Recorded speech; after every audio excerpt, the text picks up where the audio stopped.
Welcome back, guys. Okay, first, let's do an introduction. So, what's your name, age, and like where you're from, please? Sure. Hey, everybody. Name is Bill. I am 30. Almost said 29. I'm 30 now. And I'm from New Jersey, just outside of New York. Congrats to Big 3-0. Was it scary? I guess kind of, right? Now you're definitely an adult. There's no more no more college life after this. Yeah, definitely know our college life. Now I'm curious, are you in a relationship? No, not at the moment. No. Okay. So I was like, if you're in a relationship, do you start thinking about kids at 30 or what? Yeah. Then you'll really be poor after that. But I had a friend who I always bug him. He got married like I want to say 2 years ago, right? And I'm always we go to the gym together, asking him when he's gonna get like when are the kids coming. He's like, no, kids cost a lot. He's like, I don't have any money. I'm like, they don't necessarily have to cost that much. You're just not gonna eat out all the time. Yeah, until we'll see about that. the childcare bills start, right? Oh man, daycare. I heard, yeah, friends who have babies and they tell me like how much they spend in daycare. I'm like, well, no wonder people want to stay home. It's like they might even Too save nice at money home. if, yeah, that is crazy. That like, people would probably save money for most people to have somebody stay at home rather than work because that's how expensive daycare 100%. is. It's fascinating. What's an interesting fact about yourself? Interesting fact. Well, I've done a few different long distance races. So I've done half marathons and full marathons. Hmm. I did the New Jersey full marathon, Philadelphia full marathon, and then I did the New York City half because I haven't been able to get into the full one yet. Because if you don't know, you have to qualify for that or raise lots of money Huh.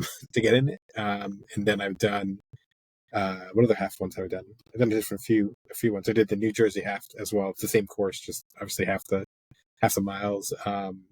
Jersey City I did.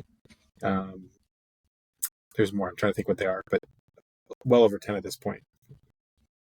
Interesting. So you like to run a lot? Yeah, it's obviously good for your physical fitness, but also good mentally too, because you're kind of just out there running, going for it. Relaxing, put some good music in or a podcast or whatever, and just go for it. Getting that runner's high. Yep. Once again, it's like the runner's high. I'm like, oh, this is why people get obsessed with this kind of stuff. Very It true. feels so good. You just gotta go over the hump, and then you're like good to go. Yeah. 100%. Wait, After 10 minutes, you're good to go. yeah, that's part. Getting to 10 minutes. Oh man. Wait, what do you do for a living? So I'm a senior director for the Oh darn! YMCA Did you cut off? in New Jersey. So Fro I'm was. the corporate office. Oh, wait, now you're back. Oh, did you hear me? No, sorry. Try one Oh, more that's time. right. I said senior director for the YMCA out of the corporate office in New Jersey. Senior director, YMCA, corporate office. Okay. Um, it's like a full-time job, right? Yep. Yeah, we got Okay. it's a pretty large organization, over $50 million budget, over 1,500 employees, 7 different main locations. So pretty large operation. That is huge. Yeah. Well, it's the largest one in the state. There's other ones out in the state, but it's the largest association in the state. Yeah, you can throw out those numbers. Like, whoa, it's not just like your local YMCA shelter that you're like running around, but like, yeah, It's a those are big numbers. pretty big organization. So good place to work though. May I ask you, what's your income? Income is just about 85. Trying to think if it's over or under, but it's right around there. 85. Okay. How would you describe your financial situation? I would say always improving. uh, so I was, I guess, give you kind of the story. So it's basically like, as a older teenager, like on your own. So if you wanted a car, you had to get a job and pay for it. If you wanted to go to school, you had to pay for it, take out loans. So basically from high school on, it was figure it out kind of thing. So obviously, when you're in college, you can't really, you can work a full-time job, but it's not going to just to pay your bills kind of thing. And also if you have to pay for school. So I actually had student loan debt and then, uh, saving to pay for a car and all that good stuff. So kind of building from there, but actually that built debt over time. Primarily, I tried the best not to do credit card debt. Obviously, there were some I've already paid that off as I grew my income, and then student loans. As soon as I knew that was like a nightmare from day one to take those out, but many people, including myself, don't have a choice because you need a piece of paper to get a job to pay the bills. So I, as soon as I took them out, I took out, went to the cheapest school I could find, basically that would accept me and give me the best deal, if you will. And then as soon as I took them out, I started to pay them so that over time it would be less interest. So I'm still paying them over time. And then what'll be nice is with the public student loan forgiveness, I'll be able to waive some of it, not all of it, because it's kind of a scam. You have to pay into it after 10 years, but after 10 years, more than half it's already gone. So you're not really, it's kind of a scam, but so it's so I have that going for me. And then I have the car, obviously, which my job, as you realize, kind of all over the place in the state, so I'm always driving.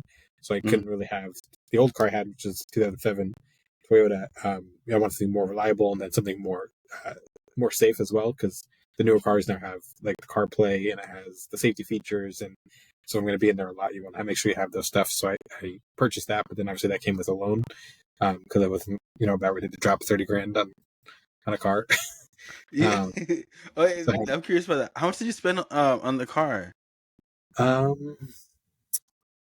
What was that? I know I put down, I think 11 or 12,000. So I think the rest, I think I financed, want to say 17, give or take, because I wanted to get it down to like $400 monthly payment. So that's basically what it comes out to at the end of the every month. I end up paying more than that just so I can obviously pay it off sooner, so that way I can get a new one. Because it's been 4 years, but I actually ended up buying it was new, certified, but it's certified pre-owned, but it was basically new because it was only owned by the dealer as like their runner car.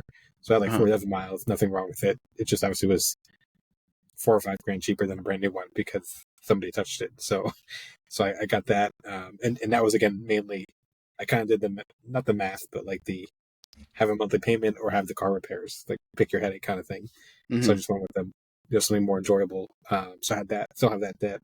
And then, like I said, I paid off the credit card, so I don't have to worry about that. And I still kind of try not to have any credit card debt unless it's absolutely necessary, just because, the interest rates are totally ridiculous to carry over a balance unless you have money to pay for those interest rates. And then, which is like 20%, if not more, for a lot of them. And then don't have to worry about mortgage because it's all apartment, so don't have to worry about that.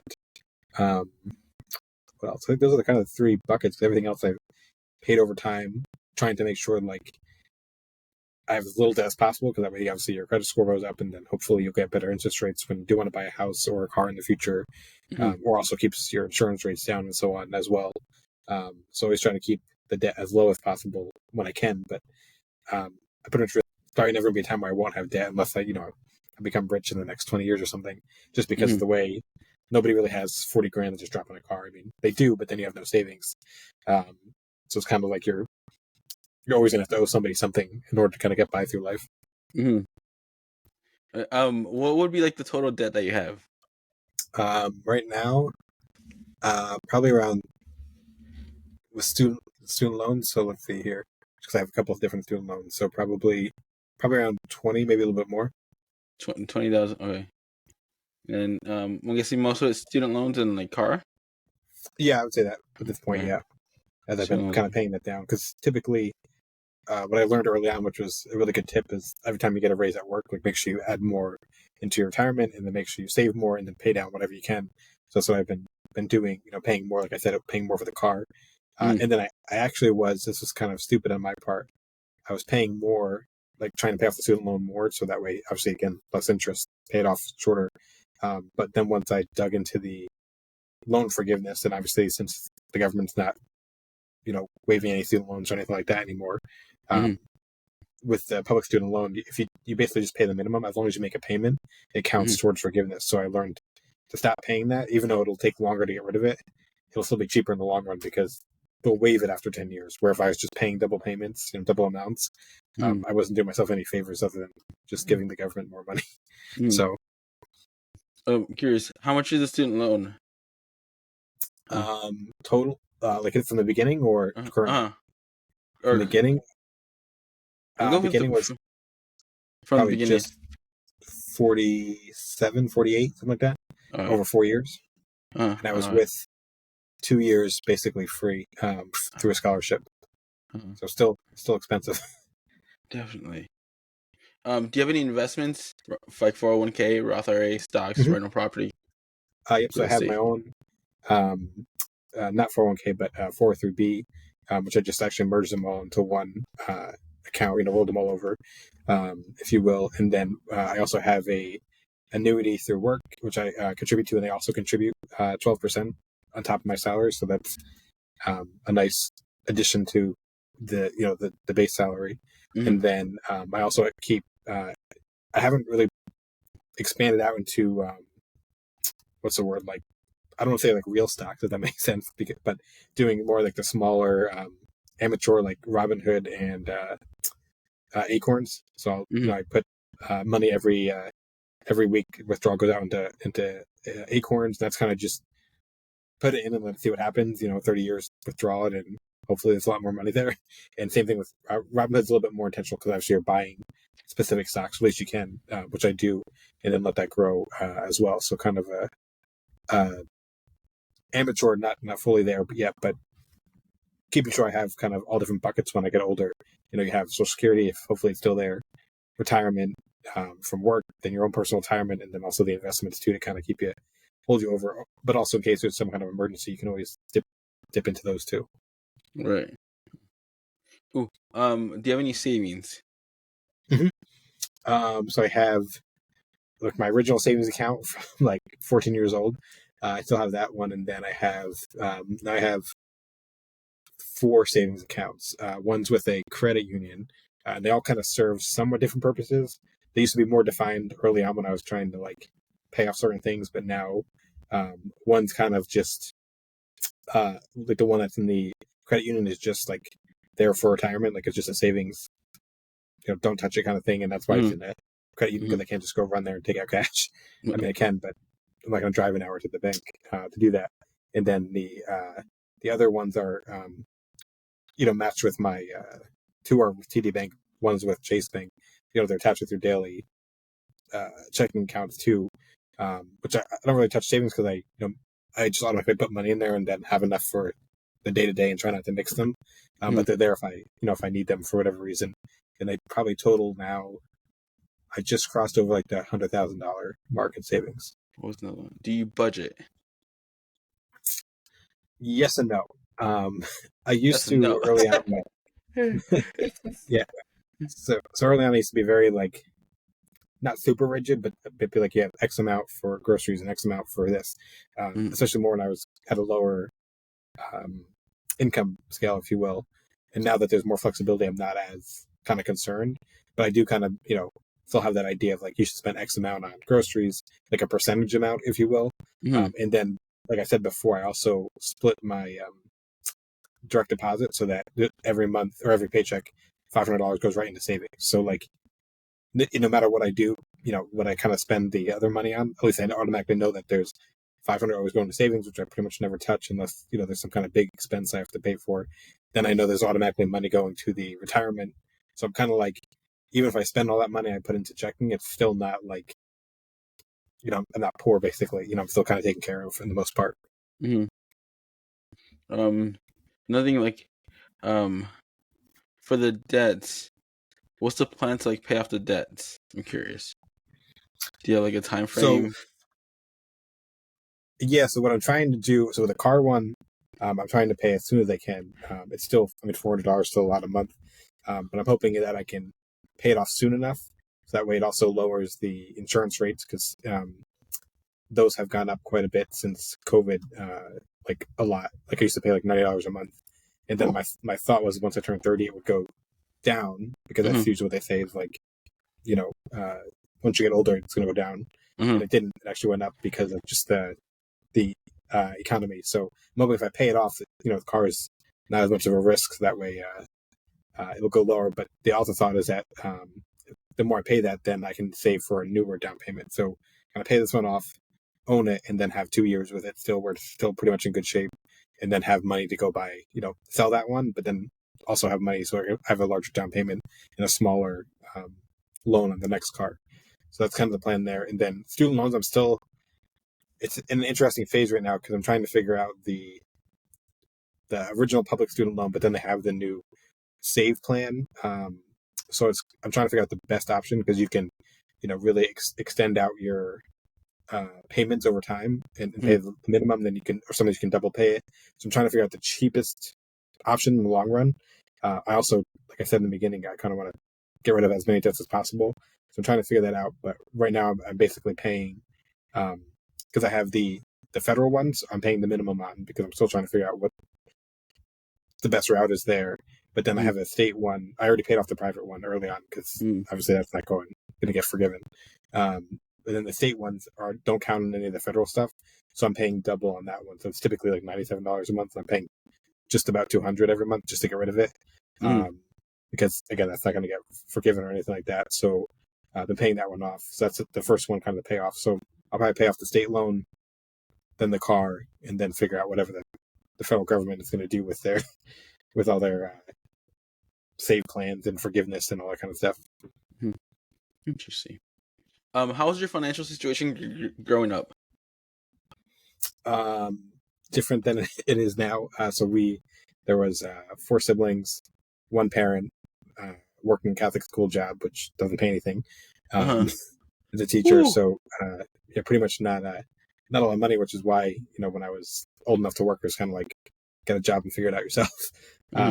So that's probably where the savings, learning how to save and then work hard to make sure you make a decent salary and all that kind of stuff came into play. So I wasn't in that same situation, at this age.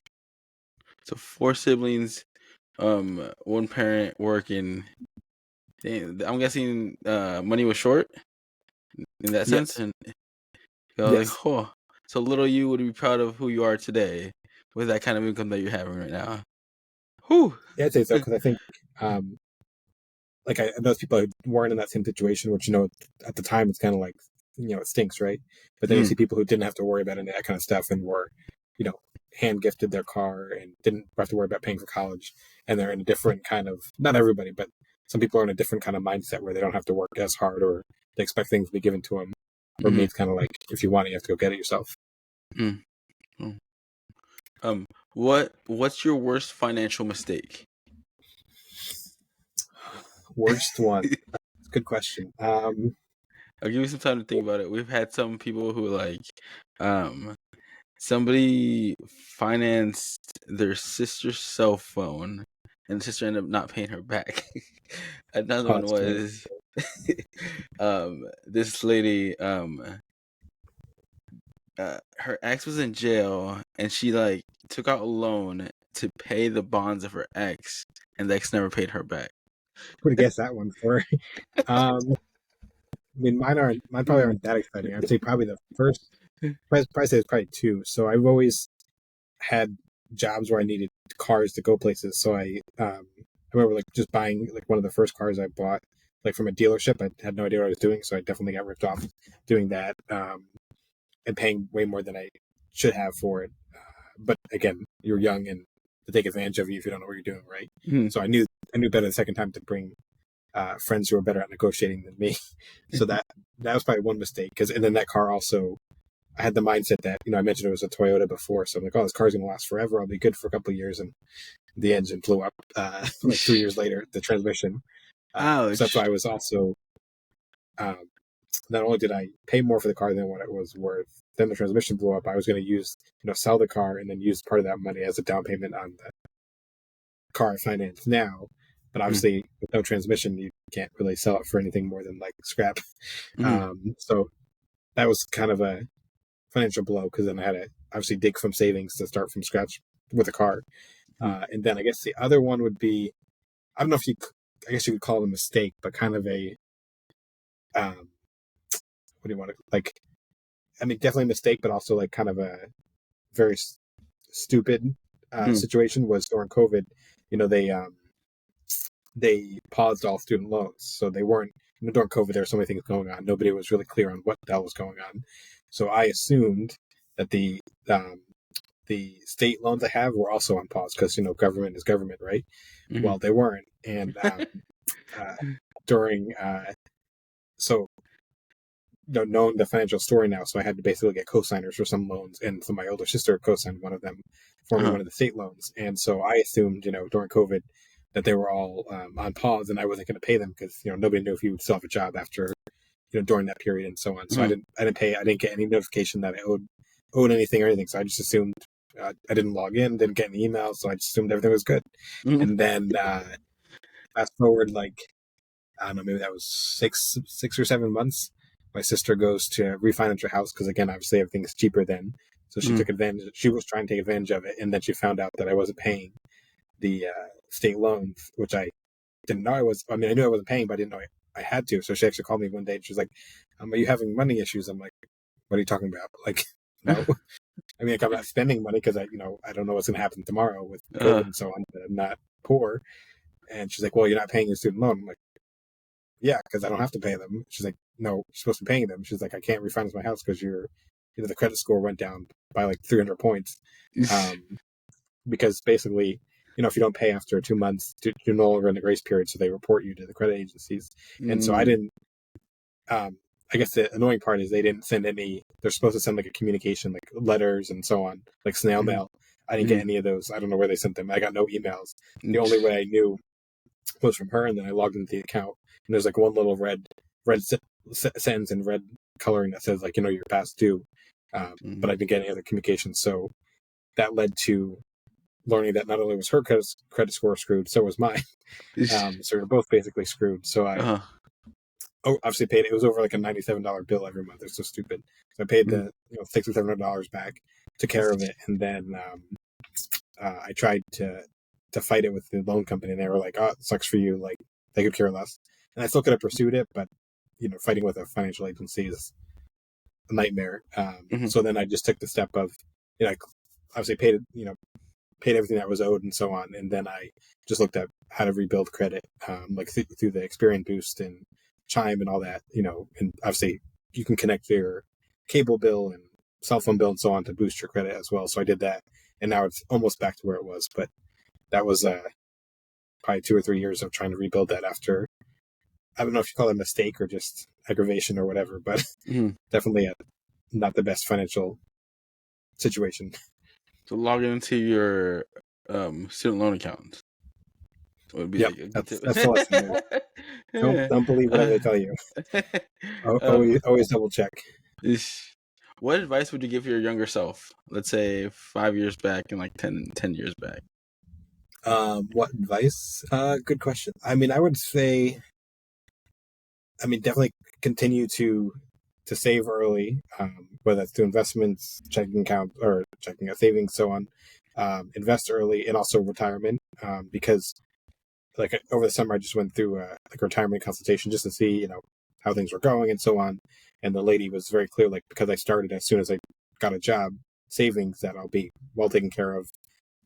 You know, if I retire at 65, even without Social Security or anything else, my own personal savings or investments or so on. So I think save as much as you can early on, and then also probably it's kind of counterintuitive, but save as much as you can early on, but also don't be afraid to spend money on things that, like, if you're working hard, spend money on that car or the house or whatever, because also, what's the point of having all these savings if you're never going to spend it? You know, again, safely have savings, but also, you know, enjoy life too. Definitely. What are your financial goals in 5 years? Financial goals: make or cross that line into 6 figures, you know, of earnings, and then I would say, hopefully in 5 years I should be able to have no student loan debt at that point. I'll probably still have some kind of car loan because I always want the latest and greatest, so that's probably never going away. Wait, we'll get to that. Why do you want the latest and greatest, especially car? Car is so expensive. Well, because I'm in it so much that I want, you know, the latest gadgets and so on. You know, why not? $40,000. Yeah, true. See, but if the car I have, if I'm trading in a car and it's still good value, then it's not terrible. It's never good value. It's never good Yeah, value with a car. it's, As soon as you sign on the dotted lines, what it percentage goes drops down away? Yeah. $10,000. Yeah, as soon as it's not out to the dealer. But As soon as like another owner adds to the list, it's like boom, down in yeah, value. down in value. That's true. But I do spend a lot of time in it, so I guess that's fair. And then I guess the other one would be, at that point, own something, a house, land, condo, something like that. So that way, I'm not, just putting money into a place. But what's interesting, I did recently read an article, maybe a month or two ago, that in the lifespan of a human being, let's say, that if you own a property versus rent an apartment, where you don't own Darn it, it something, froze. that at the end of a life, somebody's life cycle, it all ends up being the same. Because if you own a home, yes, you own it, but then you're putting all the money into it. Versus if you have an apartment, you're still paying the same every month, and you never own anything, but you don't have to worry about. Typically, you don't have to worry about repairs and all that kind of stuff because you're paying that every month. So Wait, it froze when you said lifespan. So basically, at the beginning of what you were gonna say, it kind of froze and cut it out. oh, Can you repeat it real so quick? Sorry. yes, I read an article about like the lifespan of basically it costs an individual the same whether you own a house or rent a house kind of thing, or own or rent, because at the end of the day, you're either you get all the money back when you sell the property, but you're still putting in all the investment for mowing the grass and fixing the toilet and all the appliances and so on, versus an apartment where typically those things are provided. So I thought that was an interesting, and they always tell you to buy because that way you get your money back, or the increased value over time. But now they're saying that at the end of the day, it's pretty much break even. Interesting. So, do you plan on apartment or like house or like condo? House would be nice, but being so close to New York City, those are limited. At least You gotta go to suburbs. Yeah, Real you have far to. away. They're very expensive unless I go out to like the PA side, but then that's quite the commute. I guess it kind of depends on what's out there, but a condo would be fine too. What's what's a funny expense you could cut back on? Probably just like eating out or traveling. Staying in and cooking or eating leftovers versus getting takeout or going to the bar or something. Now I'm curious. Have you ever taken your lunch at work? Taking lunch Yeah, to work. Okay. I mean, I used to bring it all the time, and now since I have a little bit more flexibility, if people ask to go out, we'll do that. But at least I'm trying to be smarter that way. So if we go out to lunch, I'll try to have leftovers. So like if you get a wrap, let's say, I'll eat half the wrap there, and then bring the other half home for dinner later on. So it's kind of 2 meals and 2 meals out of one. Definitely. Okay. Well, that's all my questions for today. Sweet.